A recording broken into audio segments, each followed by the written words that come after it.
को वो गाना सुनाना चाहता है कि सारी उम्र हम मर मर के जी लिए, एक पल तो अब हमें जीने दो।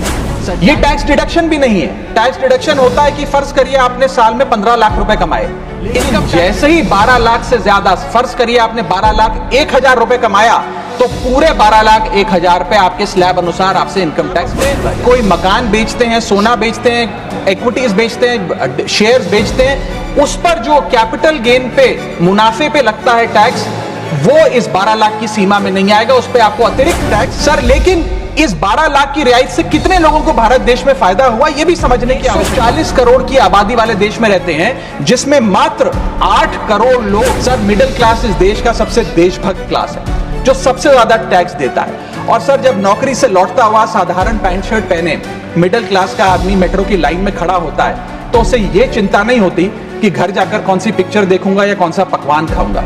उसे यह चिंता होती है कि मैं फीस कैसे भरूंगा, बाबूजी का ऑपरेशन कैसे कराऊंगा, या बड़े साल नौकरी कर ली, अब एक स्कूटी खरीद लेता हूं। लेकिन जब बाजार जाता है तो पता लगता है वो स्कूटी जो 4 लाख की जो 40,000 की मिलती थी, इसलिए है क्योंकि सर सैलरी बढ़ती नहीं, बचत होती नहीं, सिर्फ और सिर्फ महंगाई बढ़ती है। और सर सबसे पहले तो सर आपका धन्यवाद कि आपने यूनियन बजट 2025-26 पर आम आदमी पार्टी की ओर से मुझे बात रखने का मौका दिया। सर इस बजट को सरकार ने मिडिल क्लास का बजट कहकर बताया और कहा कि ये मिडिल क्लास की सारी समस्याओं का हल है इस बजट में। तो सबसे पहले सर मैं मिडिल क्लास की चर्चा करना चाहूँगा, उसके बाद अपने भाषण के अन्य भागों पे जाता जाऊँगा। सर पहली बात तो यह है कि सरकारें मिडिल क्लास को एक आत्मा रहित कंकाल समझती हैं, जिसकी हड्डियों पे चढ़ के $5 ट्रिलियन इकोनॉमी बनाना चाहती हैं। सर इस देश का मिडिल क्लास कमर तोड़ मेहनत करता है, लेकिन इस मेहनत के बावजूद मिडिल क्लास गरीब हो रहा है, अमीर नहीं हो रहा। गरीबों के लिए तो अक्सर सब्सिडीज और स्कीम्स लाई जाती हैं, जो कि लानी भी चाहिए। अमीरों के लिए production linked incentives, rebate, tax incentives, न जाने क्या क्या लाया जाता है, लेकिन इस देश के मिडिल क्लास को कुछ हासिल नहीं होता। ऐसा लगता है कि सरकारें समझती हैं कि देश के मिडिल क्लास के ना सपने हैं ना अरमान है, लेकिन वो सोने का अंडा देने वाली वो मुर्गी है जिसकी गर्दन जब चाहे मरोड़ के टैक्स वसूल लिया जाए। इसी के चलते सर मैं कहना चाहता हूं कि इस देश में मांग यानी कि डिमांड इसलिए गिर रही है क्योंकि इस देश का मिडिल क्लास सिकुड़ रहा है। तमाम आंकड़े एफएमसीजी सेक्टर से लेके गाड़ी बेचने वाले कंपनियों के सेल्स के आप उठाकर देखेंगे तो वो आपको यही बताएंगे कि इस देश का मिडिल क्लास खर्च नहीं कर रहा, और खर्च इसलिए नहीं कर रहा क्योंकि उसकी जेब में आमदनी ही नहीं है। मिडिल क्लास खाली सेंसस के लिए नहीं है सर, उसके भी अपने अरमान हैं, उसके अपने सपने हैं। 1989 में यूनाइटेड स्टेट्स ऑफ अमेरिका में एक पिक्चर बनी थी जिसका नाम था Honey I shrunk the kids. मुझे लगता है भारत देश में वर्ष 2025 में पिक्चर बननी चाहिए, honey I shrunk India's middle class.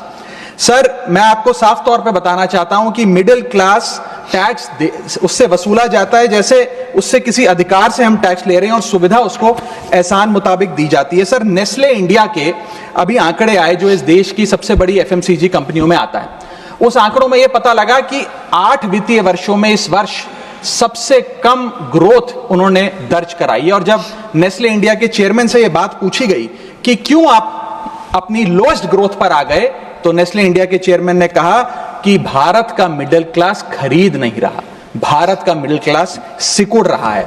मैं महंगी गाड़ी और महंगे मकानों की बात नहीं कर रहा सर, लेकिन सस्ती गाड़ी और सस्ते मकान जो मिडिल क्लास खरीदता है उनकी डिमांड घटती जा रही है, उसकी प्रोडक्शन घटती जा रही है, जिसका सीधा इंपैक्ट हमारी इकोनॉमी पर है। काफी चर्चा हुई सर सरकार द्वारा कि हम मिडिल क्लास के लिए 12 लाख की टैक्स रियायत लेकर आए। मैं सर बतौर चार्टर्ड अकाउंटेंट ये बताना चाहता हूं कि ना ही ये टैक्स एग्जेम्पशन है, ना ही ये टैक्स डिडक्शन है, ये एकमात्र टैक्स रिबेट है। इस रिबेट का स्वागत हम सब करते हैं, हम सबको खुशी हुई, लेकिन मैं आपको इन तीनों में फर्क बताना चाहता हूं और ये दिखाना चाहता हूं कि कैसे चोर दरवाजे से इंडियन मिडिल क्लास से अभी भी इनकम टैक्स वसूला जा रहा है। पहली चीज सर, ये इनकम टैक्स एग्जेम्पशन नहीं है। एग्जेम्पशन होता है जैसे एक सोर्स ऑफ इनकम पर इनकम टैक्स लगे ही ना, जैसे कि इस देश में एग्रीकल्चरल इनकम, खेती बाड़ी से जो कमाई होती है उस पर कोई इनकम टैक्स नहीं लगता, ये वो नहीं है। ये टैक्स डिडक्शन भी नहीं है। टैक्स डिडक्शन होता है कि फर्ज करिए आपने साल में 15 लाख रुपए कमाए, इनकम टैक्स डिडक्शन आपको 12 लाख रुपए की मिली, तो 15 घटा 12, 3 लाख पर आपको इनकम टैक्स देना पड़ेगा। ये टैक्स डिडक्शन भी नहीं है, ये टैक्स रिबेट है। यानी कि 12 लाख तक अगर आपने पैसा कमाया साल में तो आपको इनकम टैक्स नहीं देना, लेकिन जैसे ही 12 लाख से ज्यादा, फर्ज करिए आपने 12 लाख 1,000 रुपए कमाया, तो पूरे 12 लाख 1,000 पे आपके स्लैब अनुसार आपसे इनकम टैक्स वसूला जाएगा। और दूसरी चीज, कैपिटल गेन्स पे, यानी कि अगर आप अपने कोई मकान बेचते हैं, सोना बेचते हैं, इक्विटीज बेचते हैं, शेयर्स बेचते हैं, उस पर जो कैपिटल गेन पे, मुनाफे पे लगता है टैक्स, वो इस 12 लाख की सीमा में नहीं आएगा, उस पे आपको अतिरिक्त टैक्स देना पड़ेगा। सर लेकिन इस 12 लाख की रियायत से कितने लोगों को भारत देश में फायदा हुआ, यह भी समझने की आवश्यकता है। हम 140 करोड़ की आबादी वाले देश में रहते हैं, जिसमें मात्र 8 करोड़ लोग इनकम टैक्स की रिटर्न भरते हैं, और इन 8 करोड़ लोगों में से मात्र 3 करोड़ लोग इनकम टैक्स भी भरते हैं। यानी कि 8 करोड़ लोग इनकम टैक्स की रिटर्न भरते हैं, 5 करोड़ लोग जीरो इनकम दिखा के अपनी इनकम टैक्स की रिटर्न भरते हैं, जीरो टैक्सेबल इनकम, और उनसे कोई इनकम टैक्स नहीं वसूलती। लेकिन जो बाकी 3 करोड़ बचे, मात्र वो ही इनकम टैक्स भरते हैं। तो किन लोगों का फायदा हो रहा है, यह भी समझने की आवश्यकता है। और इसका मुकाबला आप करिए सर, सीएमआई का डेटा बताता है कि इस देश में कंजम्पशन के आधार पे 43 करोड़ इंडियंस, 43 करोड़ भारतीय भारत की मिडिल क्लास में आते हैं। 43 करोड़ में से मात्र 2 से 3 करोड़ लोगों को ही इसका फायदा होने जा रहा है। उसका हम स्वागत करते हैं, लेकिन बाकियों के लिए क्या? वित्त मंत्री जी ने यह फैसला जब सुनाया तो कहा कि इससे भारत की कंजम्पशन बढ़ेगी, खपत बढ़ेगी, और इकोनॉमी का चक्का, इकोनॉमी का पहिया चलने लग जाएगा। मैं आपको बताना चाहता हूं और इस सदन में भविष्यवाणी करता हूं सर, कि इस टैक्स रियायत से इस देश की कंजम्पशन नहीं बढ़ने वाली।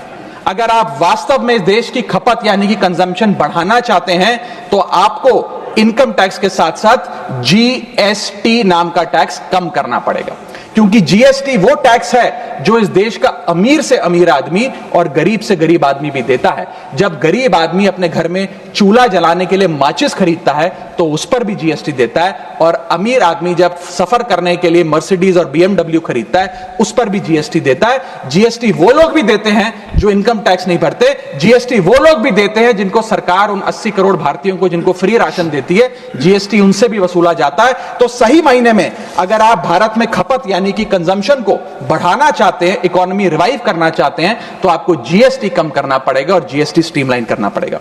सर मिडिल क्लास इस देश का सबसे देशभक्त क्लास है, जो सबसे ज्यादा टैक्स देता है। और सर जब नौकरी से लौटता हुआ साधारण पैंट शर्ट पहने मिडिल क्लास का आदमी मेट्रो की लाइन में खड़ा होता है, तो उसे यह चिंता नहीं होती कि घर जाकर कौन सी पिक्चर देखूंगा या कौन सा पकवान खाऊंगा।